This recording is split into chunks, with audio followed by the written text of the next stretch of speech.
Welcome to Perspectives El Paso. I'm Leon Blevins of El Paso Community College Television. Recently, we ran a program that we taped a few weeks ago about the Chamizal National Memorial. And on that program, I had Gus Sanchez, the superintendent of the Chamizal.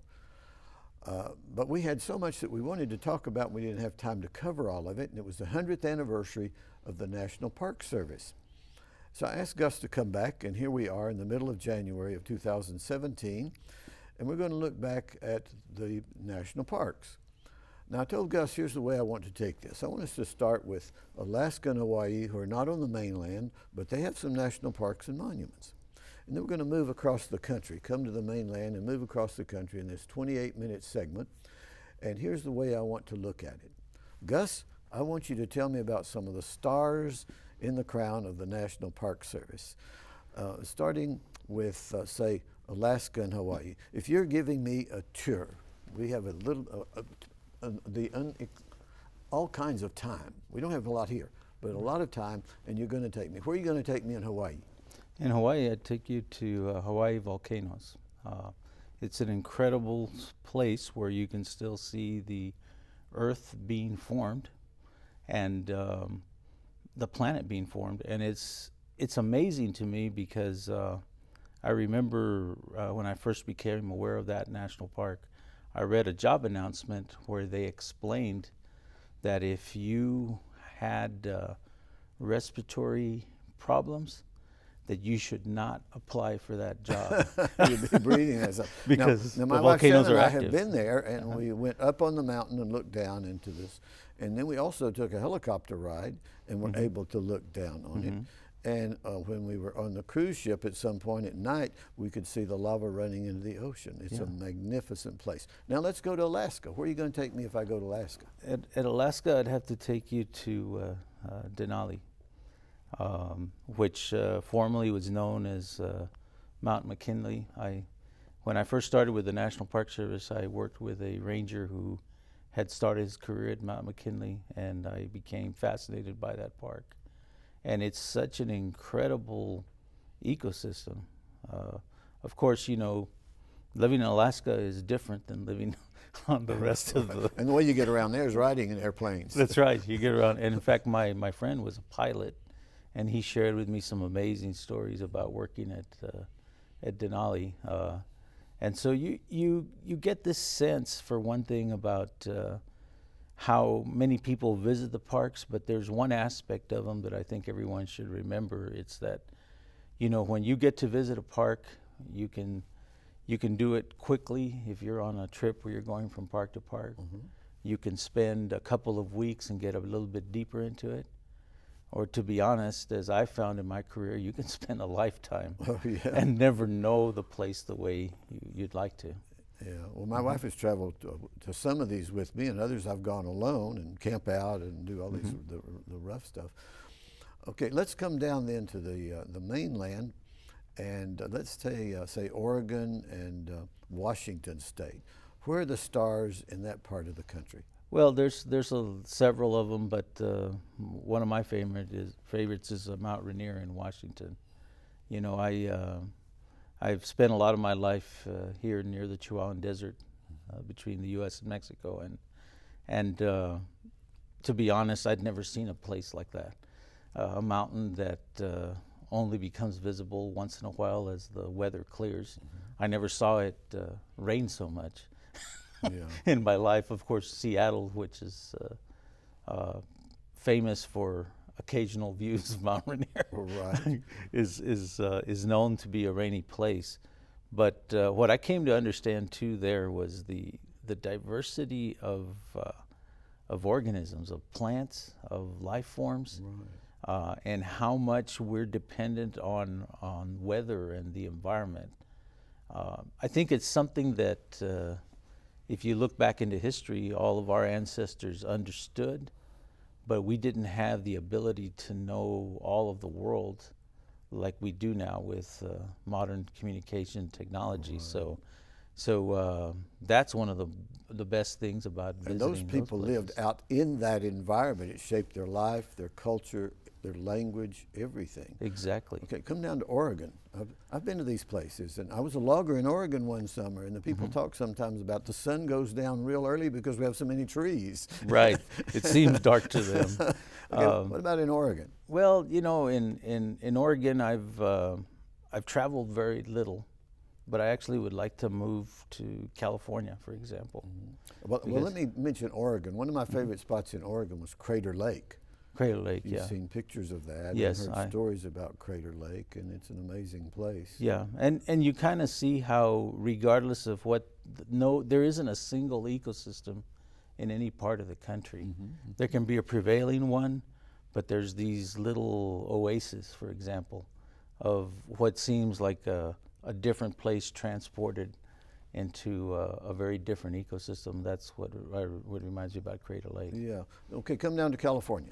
Well, you know, there's a lot of national parks in California, but I guess I have to talk about Yosemite. That's a star, sure does. Yeah, that's right. It's definitely one of the crown jewels, the flagship parks. Right. And I had the honor of serving there in the 1997, 96, and 97. And it was a special event in my life for me to be able to go work there, although I had visited there before.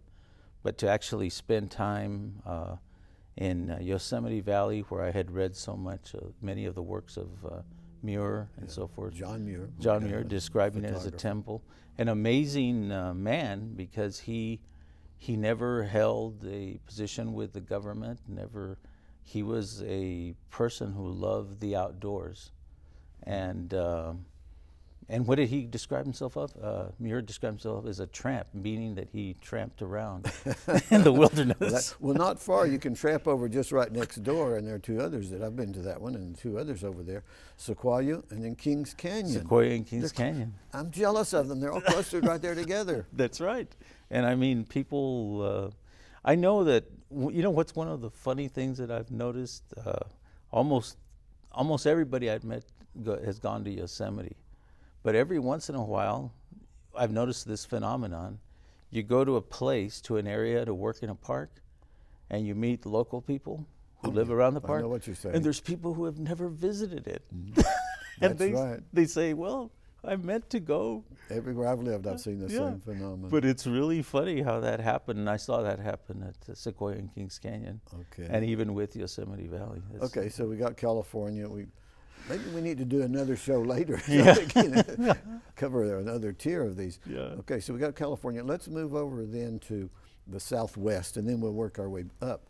What about in the Southwest? Well, the Grand Canyon is a big one. It's a big park, and it's a park that really taught us a lot of lessons about what protection of the environment meant, having to do with our own mission in the national parks. Which says we're supposed to conserve the scenery and the wildlife and the historic and cultural objects, but that we're supposed to provide them for public use in a way that the resources remain unimpaired for future generations. Well, the Grand Canyon, which is such an impressive natural place, has drawn people for thousands of years. Right.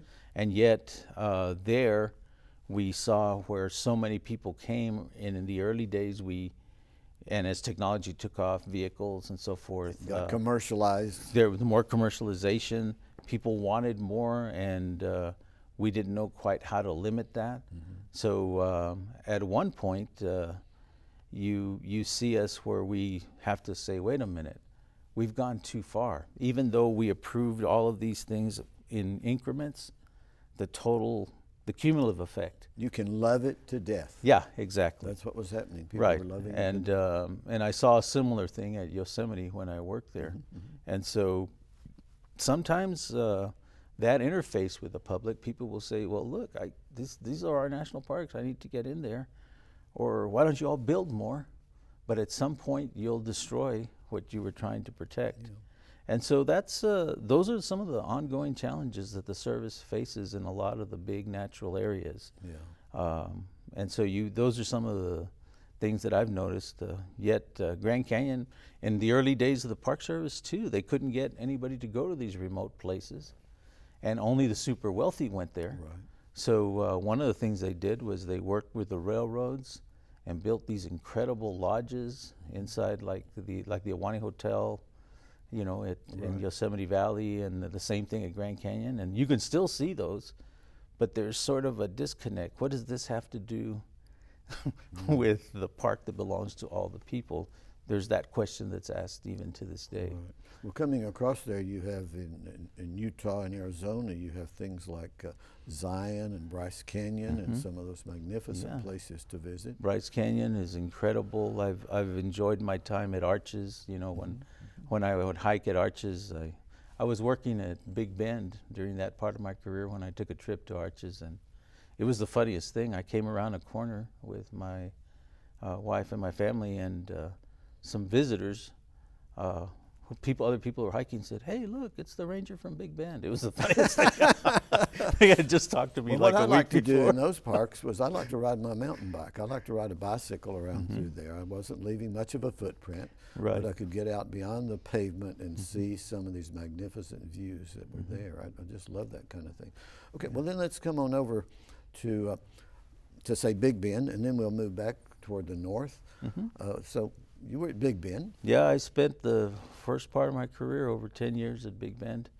And I'll be honest, I mean, Big Bend will always be close to my heart. Okay, what makes it special? And then we'll go north. It's special because it was the first place that I knew as a child where the word wilderness really meant something to me. It was manifested. You're way off the main pavement. You don't get to Big Bend by accident. You have to try to get there. Right.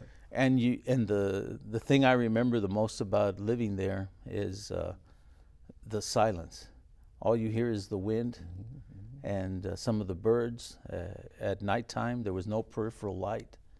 And so you got to see, I could see the Milky Way. I could see the stars in a way that living in any other urban area, you'll never see them that way. And can't you today hear the birds in your ears right now? I can hear them. Yeah, I still can.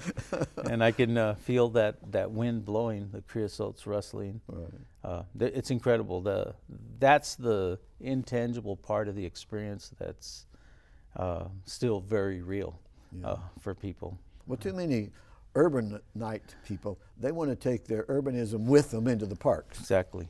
And what you really should be considering is try to get away from that. Right, and remember where we came from. Right. Okay, so let's move then from the center now up north. What do we have up there? We have, or in the middle anywhere, national parks or monuments of significance, a star? Well, I need to mention Little Bighorn Battlefield. Yes, that's where I was going. We'll take you up there. Let's go to because I went to Little Bighorn and got to serve there as the acting superintendent. It was also one of the most significant events in my life. Of course, for history nuts like myself, it's not hard to understand why, but working there I really came to understand a couple of things, how world famous the site is. I had visitors, historians from Ireland, from Germany, come and ask me extensive questions about the battle. And then one of the things about that battlefield, you feel it's been protected. It looks the same, unchanged, and you feel that northern prairie. You can still feel the energy of the prairie, but also of the sacrifice that men made on that site. Right. Warriors defending their nations, with everything at stake. And you study that story of conflict, and it connects us to others. What did it mean? Did we have the right to place these people back onto reservations when we had actually forced them off of their land? Right. And so there's all kinds of questions. There's some black marks on American history when you come to some of those. Yeah, and then you think about it. They refer to him by his title. Lieutenant Colonel Custer had been a brevet major general during the Civil War, a brave man by any chance. Some historians say that he was foolhardy at times in his attack, but his men followed him. They admired his courage. Right. And yet on that day, through a miscalculation, he didn't listen to the scouts, and there were a lot more warriors defending the camp. and you think of those Lakota and Cheyenne warriors, their families are right there. And these soldiers are attacking. So they opened up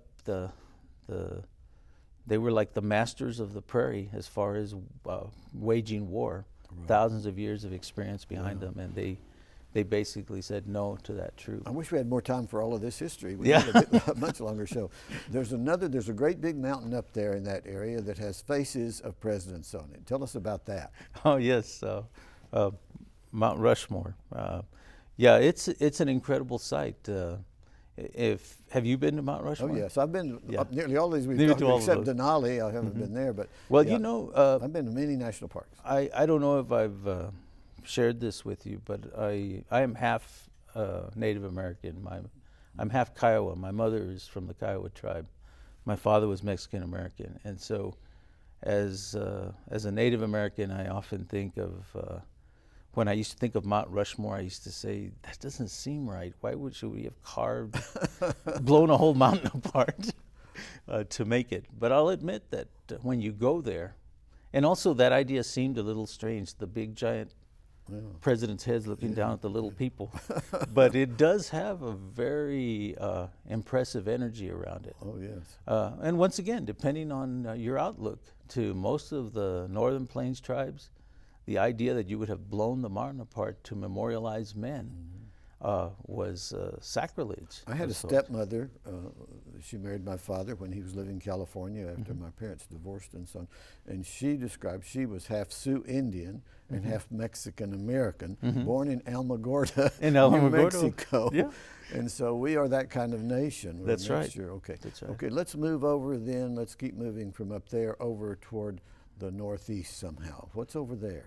Well, in the northeast are all sorts of incredible historic sites or sites related to history, and then either natural sites too.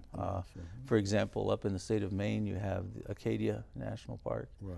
and it's an impressive place. But you can see there that story of that park, of how a group of people's efforts to protect that place through time eventually led to the protection of the National Park Service. And if they hadn't acted when they did, easily that area would have been developed. Now we skipped over the one that began it all in the middle of the country, Yellowstone. Yellowstone, right. Okay, right. so you've been to Yellowstone? Yes, I have. Okay, we've been there also. Yeah. And that's the one that got it started. And there was a president of the United States, very influential. He used what we call the stewardship theory. He believed that he, as president, was a steward of the country, the nation, protecting consumers and so on. Teddy Roosevelt. Teddy Roosevelt, and right. he had lived up there among the Indians in Central. So Yosemite, out in California, became very, very famous. But Yellowstone started it all. The first national park. And it's amazing. There is one part of Yellowstone. I think it's, the geothermal features are just incredible. The wildlife, the bison, the bears, all of that stuff. But all of those aspects of it. You have to be realistic when you study history. And if you look at the deliberations in Congress, it was in 1872, okay? So after the Civil War. And you brought us a poster to show an early park right. ranger. Now understand, Yellowstone existed before we had a National Park Service. So before we had the National Park Service and they created Yellowstone, they assigned the U.S. Army to protect the parks. And that, so armed men kept people out, okay, as best they could. People say, well, that's a little extreme. I mean, that's the ultimate resource protection, right? And keep everybody out. But it was necessary at that time because there were people that wanted to cut down the trees and mine and do all of those activities that were damaging to the natural resources. So, but actually you can see that history in our uniforms. I brought this poster where you can see an image of one of the first park rangers in 1916, okay? The President Roosevelt, created the National Park Service, and then they sent the first officers out to those places. Well, the cavalry had left the parks because they were being replaced by National Park Rangers, And so they adopted the leftover military uniforms as the Ranger uniform. So really, when you look at this flat hat, the coat, the gray shirt, the green trousers, they are the cavalry uniform of 1916. Most people don't realize that. So yeah, our hat is the trooper's hat to ride horseback. And we still carry a lot of those traditions. And it's also important to remember that most of those early soldiers assigned to the parks before there was a Park Service at Yosemite and at Yellowstone were African American soldiers, or as they were known by the Indians, buffalo soldiers. And so there's that whole part of history that's kind of lost, or little known, I should say. But it's woven into the National Park Service. But it's woven into our own history, yes. Okay, now over to the northeast, up in, let's say, Boston area. Am I correct? I've been to the USS Constitution. Am I correct? That's part of a national monument? Yes, it is. Okay, now people need to go from Nova Scotia, come back to Boston. Some areas there. Other things that, stars in the crown? Well, stars in the crown, I have to talk about some of the ones that meant a lot to me. In Washington, D.C. itself, of course, there's quite a few, but the one that always stands out to me, there's two, or the one that stands out to me the most is the Vietnam Memorial. People forget that that's a National Park Service site. Yes, right. And the thing, having lost a cousin, an older cousin in Vietnam, our family did. We had 13 Vietnam combat vets in our extended family.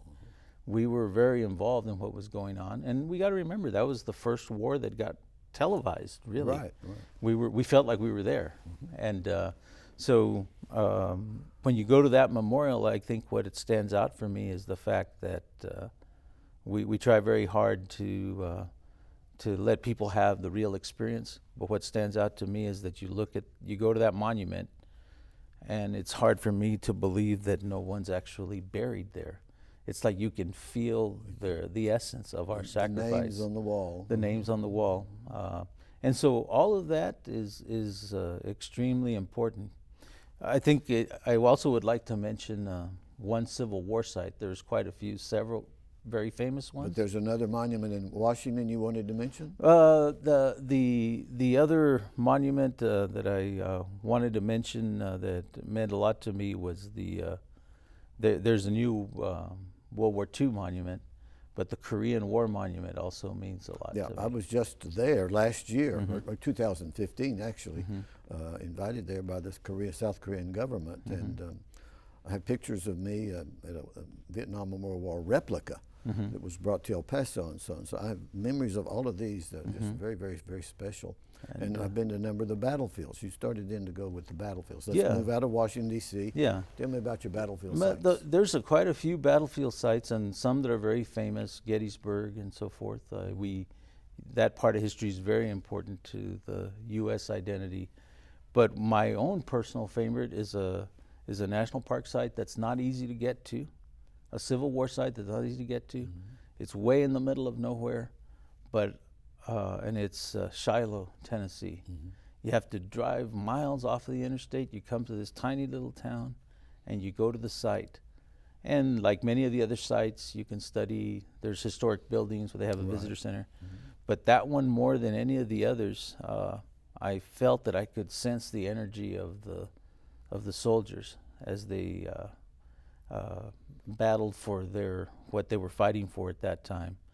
And I remember telling my wife then, I'd hate to be here at night. I have a feeling that I'd bump into soldiers with muskets. The sense of that energy was so powerful. Yeah. It's a beautiful place, beautiful place. Well, in 2010, Shannon, my wife, and I traveled up the southeastern part of the country in Virginia and so on, and I went dressed for most of those occasions as Uncle Sam. And so we visited Fort Sumter in South Carolina. We visited Appomattox, and some other sites there, and posed for a lot of pictures with people. A lot of them wanted pictures, including park rangers would stop me and say, "I want a picture with you." Yeah. And we went to Jamestown, Virginia, and how about Valley Forge? Yorktown. We didn't go to Valley Forge on that particular trip. So people have an identity with Uncle Sam and the Park Service. Yeah, they do. So that was great. Any others there before we move, say, down south of there from some of the battlefields? No, I think that the others that mean a lot to me might be more recent historic sites as you go in the whole southeast area. I know the Tuskegee Airmen site. I think about how ironic it was that so few people even knew that history just a few years ago, and how far we've come in that respect. Yeah. And then you're seeing like modern, more, it's funny when you reach that point in your life where something that's considered history you can remember firsthand. No, right? That's right. Well, we have only a few minutes left. I've visited many of the places along the Gulf Coast of Mississippi, all the way from New Orleans across to Florida. And in the last couple of minutes we have here, so tell us about the Everglades. I've been to Everglades. You been to Everglades? I have. Okay. What's the highlight of the Everglades? Well, I think the most important thing about Everglades is the fact that you really need to, just like you had to change your perspective. I had to change my perspective coming from the desert and going to Washington State, right?